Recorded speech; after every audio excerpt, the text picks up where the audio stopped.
Well, if you are here, make sure that you let us know where you're coming in from, where you're watching from. I'm in Texas, and Donna, where are you? I'm in Valencia, Spain, believe it or not, Vanessa. And you have a lot warmer weather than we have here, I think. Yeah, we do. So right now it's like 59, but it's supposed to get up to 70, which is perfect. Our Texas weather is, I find that the winter is usually like the most perfect time because the weather is usually in the 60s and 70s and it's beautiful, and then the rest of the year it's miserably hot. So I really enjoy the winter here in Texas. What about you? I like the winter, but Valencia has some very cold days, which is a relief to me. I'm from New York originally. I like cold weather, which means that I'm not very popular here in Valencia. They love hot weather, hot, hot, hot. Well, I like a good cold spell for like a little bit, but I've lived in cold weather climates, and I don't like how cold it stays. It just continuously stays for months on end, and I am a bear and I just hibernate, or maybe not. Maybe a bear is not the right metaphor. Maybe a squirrel or a chipmunk. I don't know. I just hibernate and I go inside and so it's always miserable for me. Oh, you poor thing. All right. Well, we will survive this. We will survive this. And what are your children doing while we're on this chat? Well, two of them are in school and one of them is playing with their yaya. So my 2-year-old is building he was building little robots with these little mega blocks. He's so cute. Okay, now this is very interesting because you said yaya, and here yaya means grandma in Valenciano. Is that the same there? Yeah, so it is it's not that common, but it is a relatively known grandmother name. I did So not know that. Interesting. Okay. yeah, but she chose it because she really liked the Yaya sisterhood books. Okay. You learned something new. I don't have children, so I never got there. Yeah, I already have my grandmother name picked out, even though it's a way long I away. think a long way away. But I like names. What's your grandmother name, Vanessa? So that we I really like the lollipop, where the grandmother is Lolly and the granddad is Pop. I think that's just so cute. Okay, very cute. That's very cute.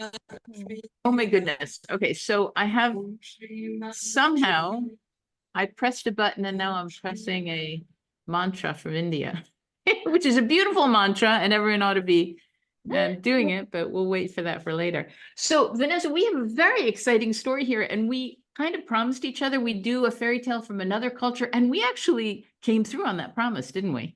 Yeah, absolutely. I personally am really excited about exploring fairy tales outside of Europe because I that's partially why I started my podcast, Fabric of Folklore, because I really love learning about different cultures, and I think that learning about their storytelling is such a fantastic way to do that. And fairy tales is, part of that storytelling. And this one has so many beautiful nuggets of wisdom.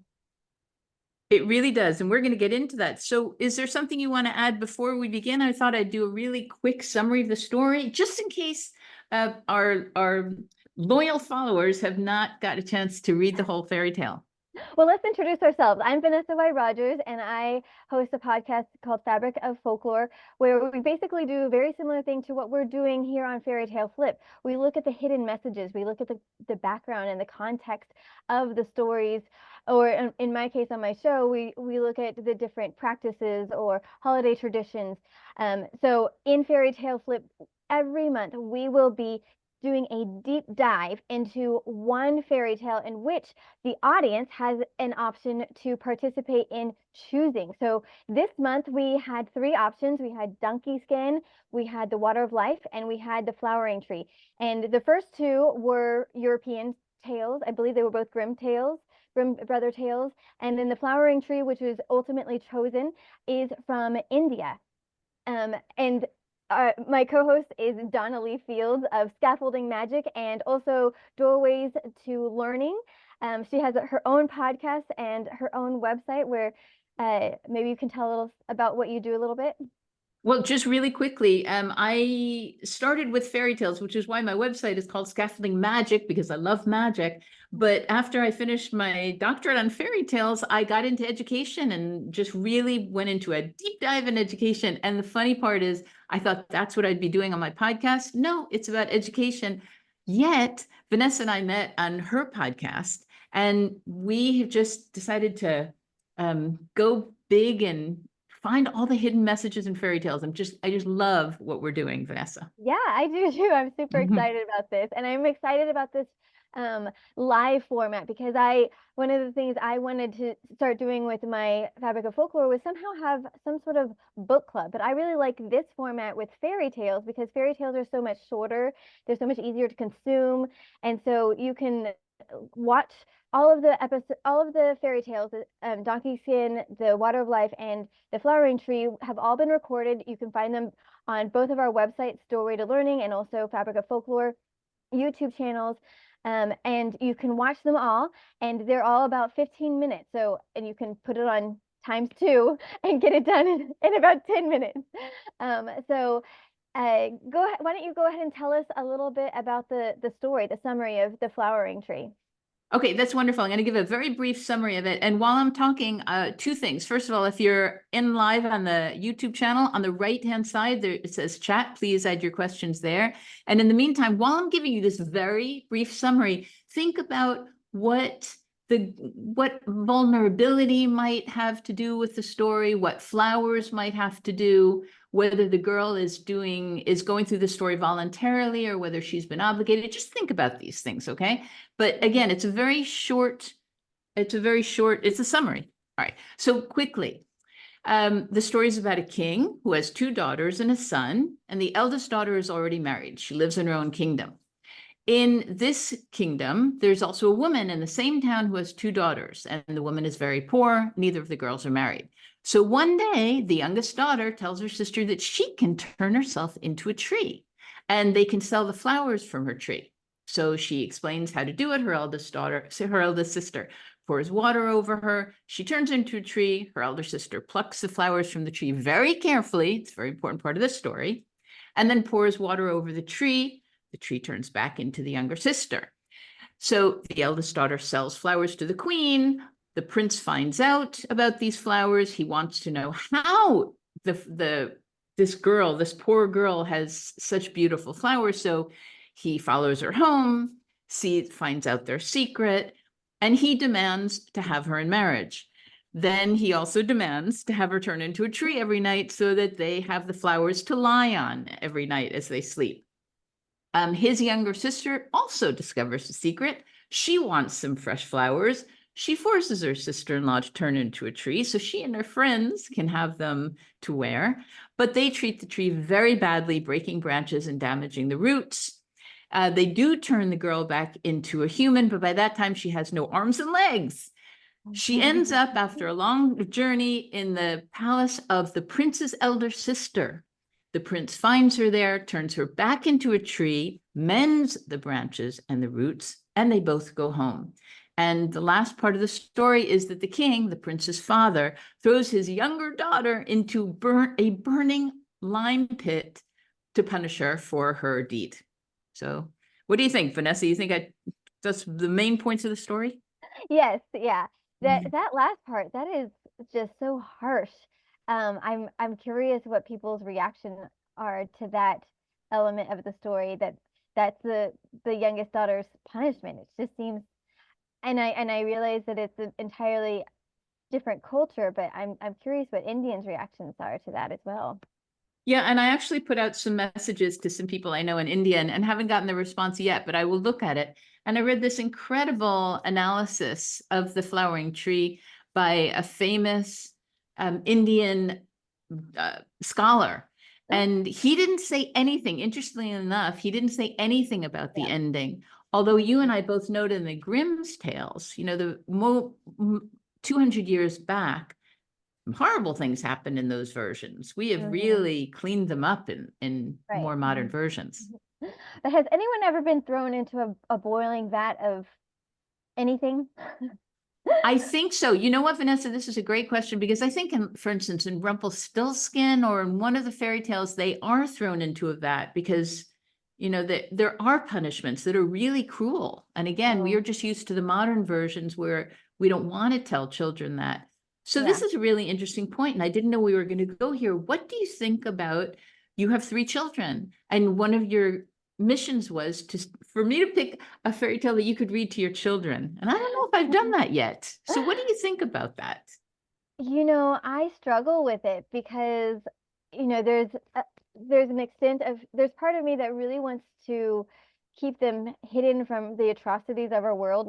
There's so many horrible things that occur in our world, and I want to keep them from experiencing those things too early and being jaded, at an early age. But I also think that it is important for them to understand that, in different times, things were done incredibly different, and that life used to be so much harder than it is, and it is still harder for a lot of people in different places and in different situations.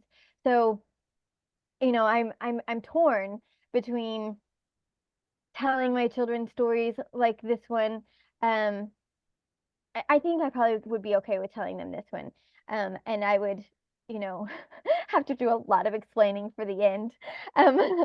But yeah, so I feel myself very torn with those types of storytelling. Those elements, it really is difficult. And yet I grew up in a household where I had a father who never told us the bad parts of life. He wanted us to have this lovely kind of cloud, flowery life. And it's not realistic. As Yeah, lovely as it was, it's not realistic. So we need to find a balance, yeah. perhaps. Yeah. Balance is key. Absolutely. So that part struck me. So several parts struck me that were not in the analysis that you and I were reading. Um, the daughters in the very beginning, the youngest daughter turns into a flowering tree to help their mother, who is struggling with finances, right? They feel sorry for their mother because she is, I don't know, I don't remember a father being mentioned, but their mother is really struggling, and they want to help their mother. And so they do this for her. Um, and then they decide not to tell her because they're afraid of her reaction. And in fact, when they actually tell her what they have done, she beats them, and she is very angry. And I was really astounded at that reaction because they were being pretty selfless. They weren't collecting the money for themselves, they were collecting it for their mother to help her. So I was um, kind of struck at that. What was your reaction to that? Yeah, I had a hard time with that also. And it's interesting though, because you pointed out that this is one of the first single mother stories. It's about a Mm, single mother. The father, he's not around. Again, the scholar who analyzed the story didn't even mention that. So he's used to that. It could be in rural societies that the parents, it's more common to be physical. hmm I'm not sure about that. I would love to find out. What was I going to ask you, Vanessa? Go ahead, keep going. Sorry, Well, the second part that really struck me, and I was really worried, because I actually listened to your telling before I physically read it. Um, but I found myself getting really anxious when she and her husband were in the bedchamber together, and he demanded that she turn into a tree, and I was very worried about how he was going to treat her. And he ended up being, I mean, although I think it was, he made her turn into a flowering tree, and it was not necessarily what she wanted to do. He was not cruel, which is very commonly found in a lot of these stories. What What was your it Well, it's very interesting because the first time she turned into a tree with her sister, she did it voluntarily. The only other time she did it involuntarily was at the very end when she wanted Mhm, her husband to fix her. And by right? that time, what I didn't give in the summary was his journey. He had his own journey. hmm And so first he demanded marriage of a girl who didn't have any choice. She had to do it because her mother needed the money, and king and queen obviously gave a lot of money to have this girl. But at the end, he missed her. He realized that he loved her, and he went on his own journey to find her. And so by the time they got back together, he had matured, and he didn't obligate her to turn into a tree. She asked him to, and he did it, and he very carefully put the tree back together. And what's really important that we need to understand about, it's in southern India, all this takes place, and flowers are synonymous with women, and you're not even allowed to touch a beautiful woman without washing your hands, which is part of the story, and treating them with a lot of respect.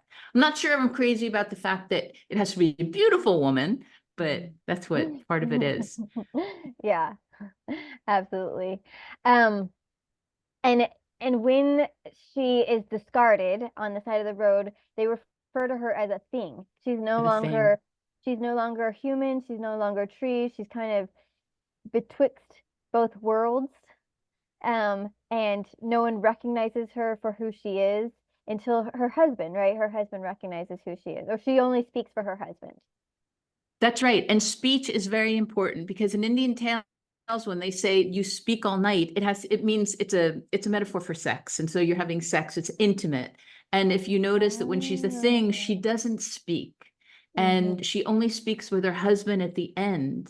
So in some versions of the story, it's not very clear that she loses not only her limbs, but her voice. But in the very full version that we will put up in our show notes, the link to it, yeah, it's a sense of power. And if we're going back, if you don't mind, I'm just going to go to Disney very quickly with that, because one reason I'm not crazy about Walt Disney was because he was very chauvinistic in this respect.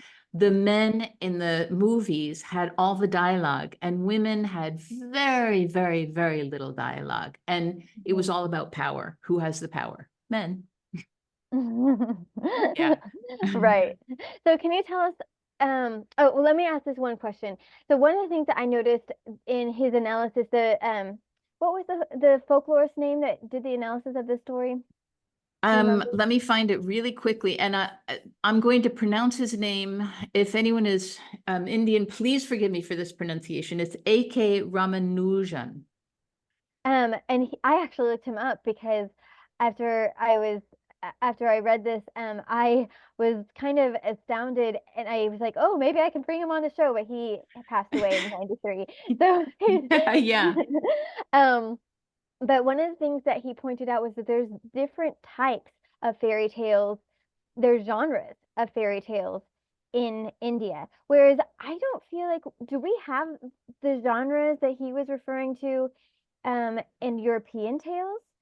So there were like female tales, animal tales, and male fairy tales, and they all have different significances based on what category they're in, right?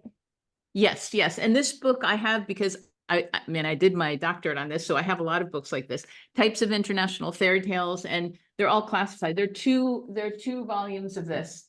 I just happen to have them behind me, and they're classified by animal tales or magic tales or religious tales. So there's a lot of different genres. It's just that if you're brought up reading fairy tales, you don't need to know that. And so, maybe I didn't until I started, until I was in my 50s and started researching it. Yeah. Yeah. Go ahead. Well, what I was going to say is, I think it's interesting because I put in some of the notes about this session that we are two women talking about a tale that's usually told by women in southern India. Why do you think? I have some ideas of my own, but why do you think that this particular tale is told by women and it's supposed to be told to women and young girls? I'm not really sure. So, a lot of the I'm going to give you some more don't know. information to go why, Vanessa. This is not very fair because I'm going to give you a little more information. So what I see, what some of the symbolism in is that flowering and menstruation in Right. Okay. Sanskrit is the same word. And so the tale is about the vulnerability of women. We could also say vulnerability about boys, but in this case, it's about women. And every time she's a tree, she's extremely vulnerable. She Yeah. asks people to be very gentle with her, and except for her sister-in-law, they are. So it's about women warning little girls, warning other women, or just reminding them that being a woman in the world, unfortunately, is you usually walk around the planet a little more vulnerable than men in general. And I was just reading this one article about a woman who was saying, which countries are the most dangerous for women? And I thought, first of all, it's a little bit fear-based. And secondly, women, if we are taught well, we just need to be a little more aware of our surroundings. And I think most boys and men don't realize that that's one sense that is always going on in our minds. Would you agree with that? Yeah. And I'm curious if this, so you said that this is a tale that is generally told between women. I'm curious if this is ever told to little boys, because I would feel like this would be an important message to give to little boys as well, that, women have to deal with uh, being careful in the world, and it's a lot more vulnerable for women than it is for men. From what I understand, it's also to remind boys that they need to be a little more sensitive, that girls are more vulnerable, especially when you begin menstruation. It means that you can become pregnant. I am not of that religious faith where I think that virginity is the overall goal of women before they get married. So I'm not worried about having the girls having sex, but they do need to really think about whether they want to become pregnant. And once you begin menstruation, then obviously it's something you need to think about. And boys need to take part of that also. So they need to think about the fact that all of a sudden there's a little more involved than just the physical part. There's a responsibility. So I think that's nice that you asked that. And yeah, boys are in the audience.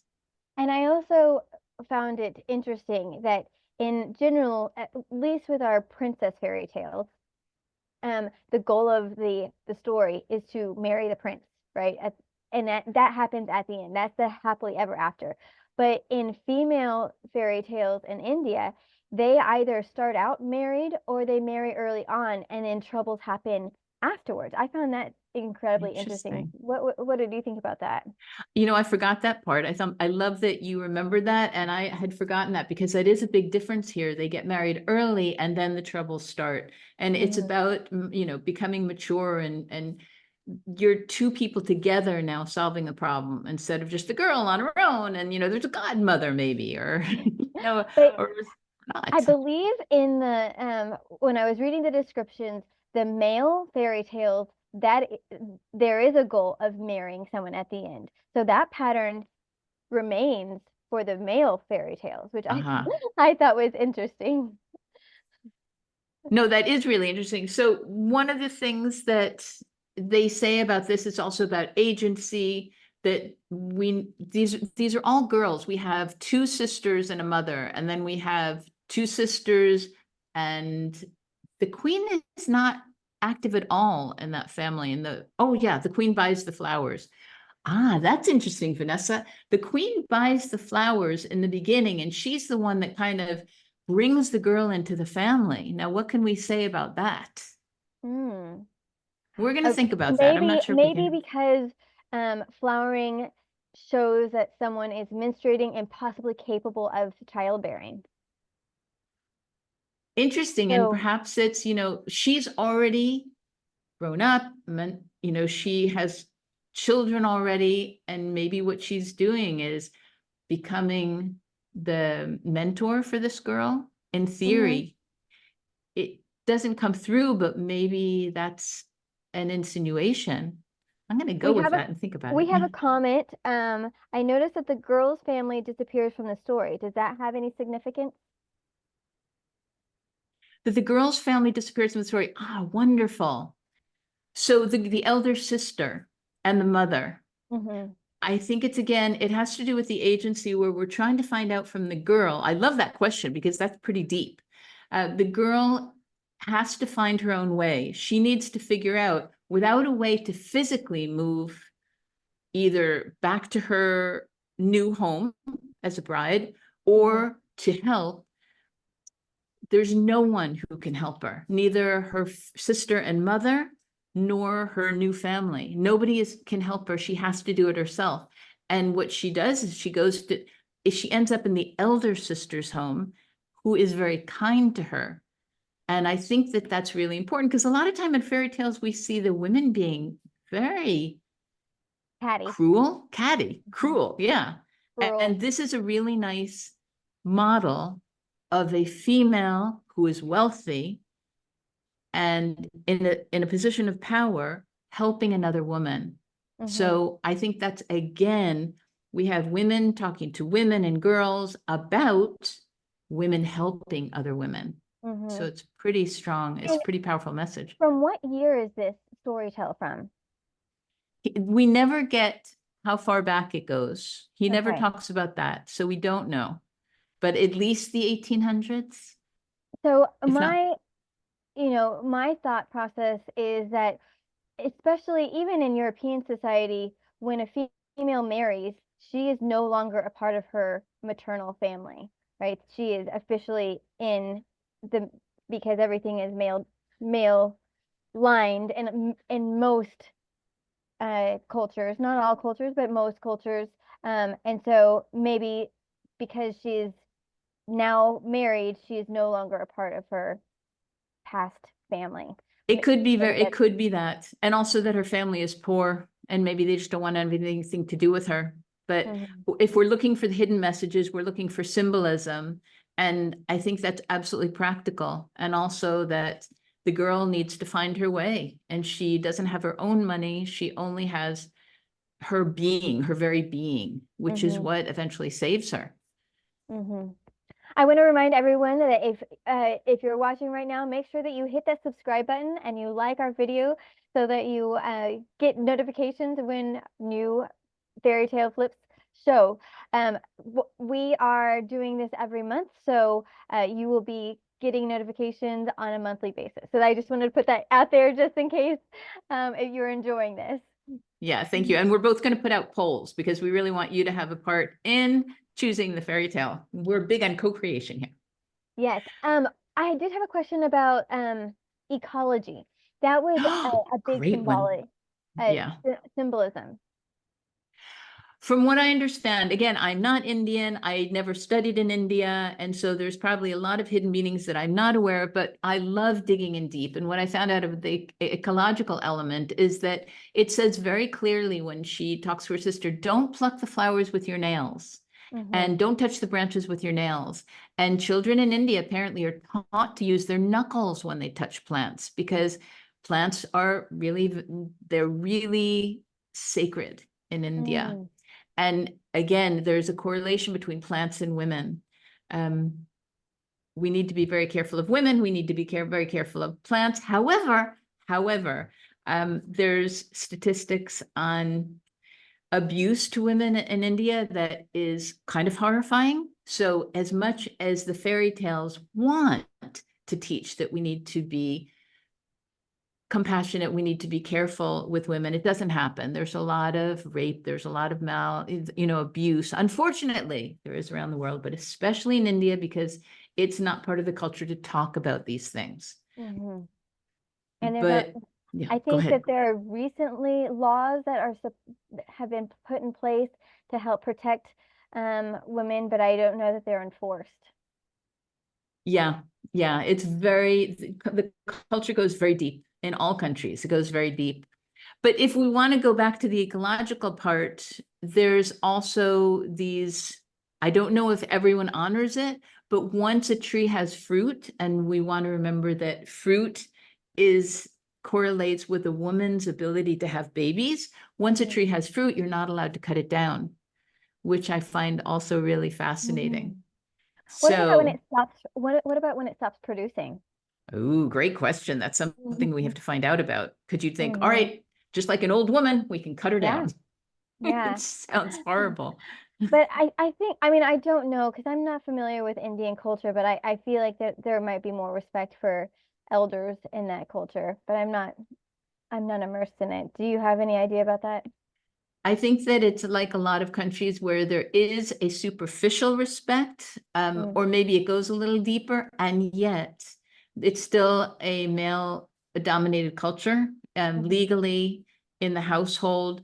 I'm sure there are a lot of households that where the man is sublimated by the woman, but outside of the house, he needs to at least make it appear that he's the boss. mhm. So I would hope that if anyone's listening who is from India and has grown up in the culture, that they will correct us or send Yeah, messages, explain, confirming what we're saying. But absolutely. We want to yeah, hear from you. yeah. Um, and then there is a note I have about the queen. We're going to go back to just what the idea of the queen buying the flowers. And I do have a note Mm, where there's something about the wealthy family subjugating the poor families, that they're obligating the mother to sell her daughter essentially. mhm, mhm. But we find that in a lot of places. And I don't know, Vanessa, I'm going to get myself into a little bit of trouble. Do you think it's better to choose your partner these days, or do you think it's still going on all over the world where the family chooses the partner for the girl and the boy? What do you think? Which lasts longer? Oh, statistically, it lasts longer the Indian way. They, because they're not love matches, they don't have that intention, um, they don't have that expectation that the love will remain hot and passionate. So statistically, marriage lasts longer. It might not, it might be because divorce is so frowned upon. Um, I think our expectations in Europe and America, where the divorce rate is sometimes over 50%, I think a lot of that is due to our expectations being that, that time period of honeymoon period should remain throughout the entire marriage, and that marriage won't be difficult in the least. Um, so I think a lot of people go in with rose-colored glasses and are kind of thrown for a loop when they realize that no, relationships are really hard. Marriage is extremely hard. And so I I think that there's an argument for both sides. I personally like that I have a love match rather than an arranged marriage, but I am also in this culture, right? I am immersed in my culture, so it is not something that I would have ever expected my parents to do for me. Whereas some people, that's what they expect, and that's what they go into a marriage expecting, not necessarily uh, a passionate partnership, but um, just a partnership where they can raise a family and be good to one another. So there's pros and cons to both, I think. What about I you? like, no, I'm not gonna even touch that one. I'm not married and never meant to be married. And my family never gave me that pressure. So Mm, I think I guess that is the answer. I didn't have that pressure and didn't want it. So right. And so it's very not lucky, but it was good that you were in the culture that you didn't have to marry. Whereas I feel like that's not necessarily an option for some people in different cultures. It's not an option for them not to marry. So I'm glad that you were in a family that was okay with your choice. yeah. No, that's a really good point, because it really was specifically in my family, because in my extended family, there was a lot of pressure, and my cousins married and didn't want to marry. And some of them are very unhappy and have been unhappy for a long time. So Mhm. um, I think in fairy tales, one of the things that we realize is that it's you have a story where you're happily ever after, and it's necessary, because in real life it may not be happily ever after. Marriages is there's nothing natural about marriage. You're not born tied to another person, or with something to plug into another person, um, to keep going. It's something that is very manufactured in societies. So if you can do it, it takes a lot of work, and God bless all of you for sticking together if that's what you want. So Yeah. what's your biggest takeaway from the flowering tree, Vanessa? Well, I was astounded at how different the patterns were. Like I was saying before, our princess fairy tales, generally it ends with marriage, and that is the goal. You want to get out of your terrible situation and marry a prince, and then your life is bubbles and pancakes and all the things that make you happy. Whereas the fairy tales, the female genre of fairy tales in India, the goal isn't marriage. The goal is to uh, get out of the problem situation that arises once you are married, which I think maybe is telling to um, that they are more aware that marriage can be very difficult and that it might not be a situation that is one that you want to be in.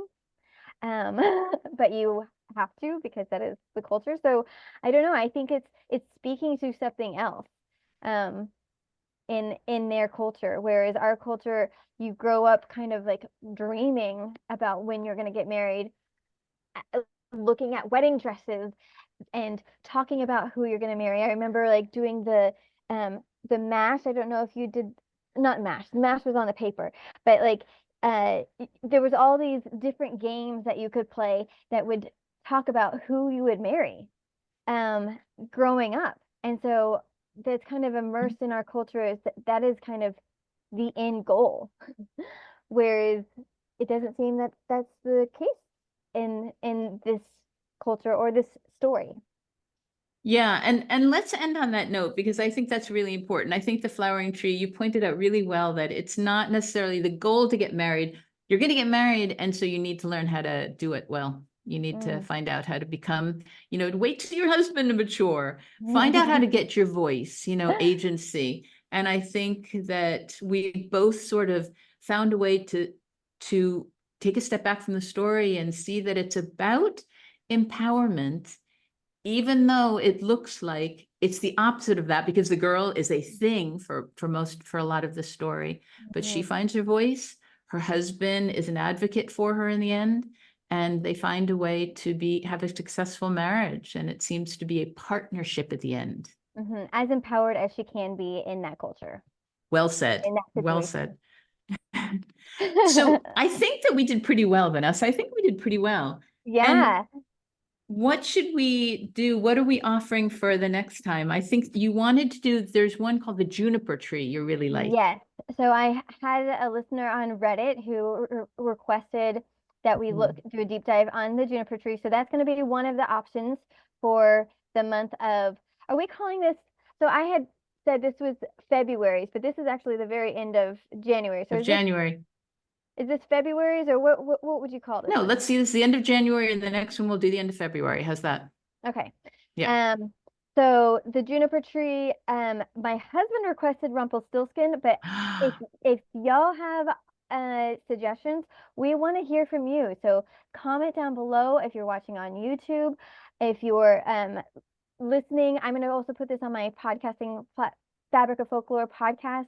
If you're listening, make sure you let us know what story fairy tales you want us to do a deep dive in, and then we'll do what we did before. We will do a recording of three, and then we will put polls up in different places and let you choose which one you want us to do a deep dive into on Fairy Tale Flip.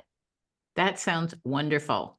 All right. So we have two, and we're going to wait for a third suggestion, and then we'll do polls, and then we're going to find out all the hidden messages about them. I've enjoyed this so much, Vanessa. What about you? I have as well. And Yeah. we want to hear from you as well. What was your takeaway from this? What struck you from this story? What stood out to you? And like Donna said before, if you are from India, tell us how you interpreted this story.